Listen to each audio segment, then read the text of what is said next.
Hello, my name is Connor Innes. I'm from the Energy Networks Association, often referred to as ENA. We are the voice of the networks, the trade association for all the energy networks in the UK. Our members own and operate all of the wires and the pipes in the country that carry electricity and gas around the nation and into our communities. They're the electricity and gas distribution networks, the ESO, National Grid, and the IDNOs, as well as the distribution networks in Ireland. We support our members to deliver some of the safest, most reliable, most efficient and sustainable networks in the world. We're currently seeing unprecedented change within the electricity networks, which is driven by the 3Ds, which I'm sure you're familiar with: decarbonisation, digitalisation and decentralisation. So the Open Networks project itself, if you haven't heard of this before, it's a major energy initiative that's driving Britain towards net zero through enabling homes, businesses and communities to provide clean energy back to the networks. We're wonderfully well placed within this country as the UK has clear pathways for decarbonisation. The publication last year of the Climate Change Committee's 6th carbon budget, the Energy White Paper and the PM's 10-point plan all put the Open Networks project in a better position than ever to help achieve net zero by 2050. To reach this, we're helping by delivering a smart grid, by implementing innovations, opening up markets, breaking down barriers for customers looking to connect, all whilst reducing costs through most effective cost planning to ensure that it's a fair and inclusive for everybody across Great Britain. In this, we're taking a learning by doing approach. Through this, we're using innovation funding to try and test aspects of the various future energy system options to drive key changes needed to transition the grid to a net zero emissions smart grid. In terms of the practical details of how we're going to do this, we split our activity into several work streams.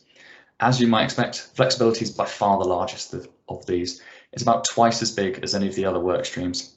Through this, we're helping open up local flexibility markets, helping the UK to, in an oft overused phrase, be world beating in flexibility markets. And aside from such bombast, the results have actually been incredibly positive. So we've seen a 40% increase in flexibility tendered this year compared to last. I'll return to the more in-depth details of this flexibility work after a quick overview of the rest of the Open Networks project. As, although incredibly important, flexibility is really only one part of the energy system. We're also working on helping customers connect easier and faster to networks.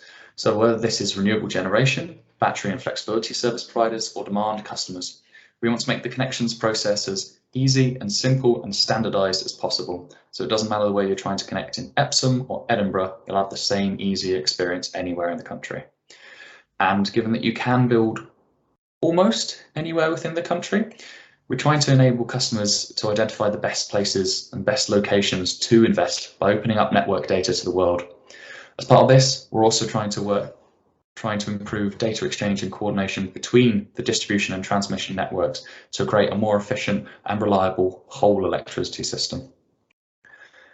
Not to leave out our gas counterparts, we have a work stream dedicated to whole energy system thinking.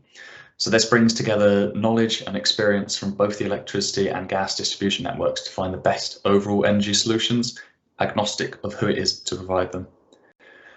Tying this all together and sitting over the top, or rather in a little green box to the left on this slide, we have the DSO transition roadmap, which will help clearly show all of the activities networks are undertaking on the road to net zero.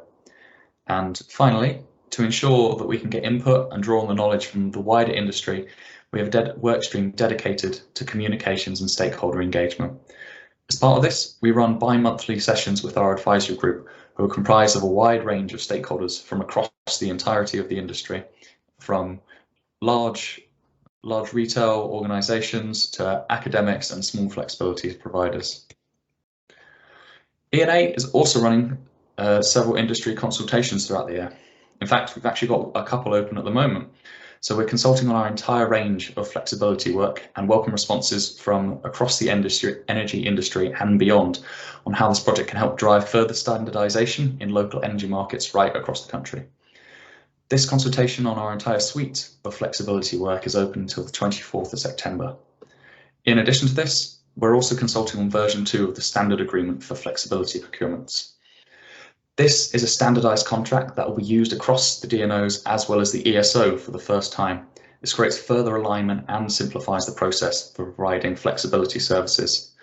There have been several significant changes with this, including a rather large reduction in length from when version 1.2 was released in March of this year. The consultation and the standard agreement is open until the 22nd of October, so I strongly encourage you to participate in these and get your voice and opinions and point of view heard by the networks. So whilst there has been a lot of activity and flexibility this year, it has been a key component of open networks since about 2018. It was December of 2018, all of the DNOs made a commitment to openly test the market to compare relevant grid reinforcement and market flexibility solutions for all new projects of significant value. And on top of this, we publish a flexibility roadmap which demonstrates how networks are delivering against these 6 steps outlined in the flexibility commitment. But if you're anything like me, then the numbers are probably the most interesting part for you. So Open Networks annually reports on the volumes of flexibility tendered and contracted by networks across the various technology types that you can see on the top right. Whilst the flexibility services are a relatively new market, they're one that's seen explosive growth over the past few years. So I believe it's 2018, we started with just 116 megawatts of flexibility contracted. And in the 3 short years since then, it's been a 16-fold increase, having 1.6 gigawatts of flexibility contracted thus far this year, with more expected over the coming months. Concomitant with the significant growth we've seen in the demand for flexibility, a greater percentage of the flexibility tenders that have been put out by networks have resulted in contracted flexibility.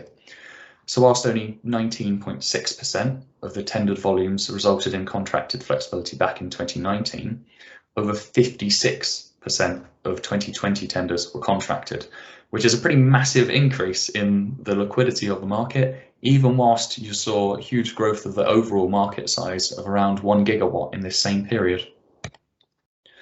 So if you're as excited as I am about all of this, which by this point I have absolutely no doubt that you are, then you can find out more information on our stand, where you can also speak to us in person.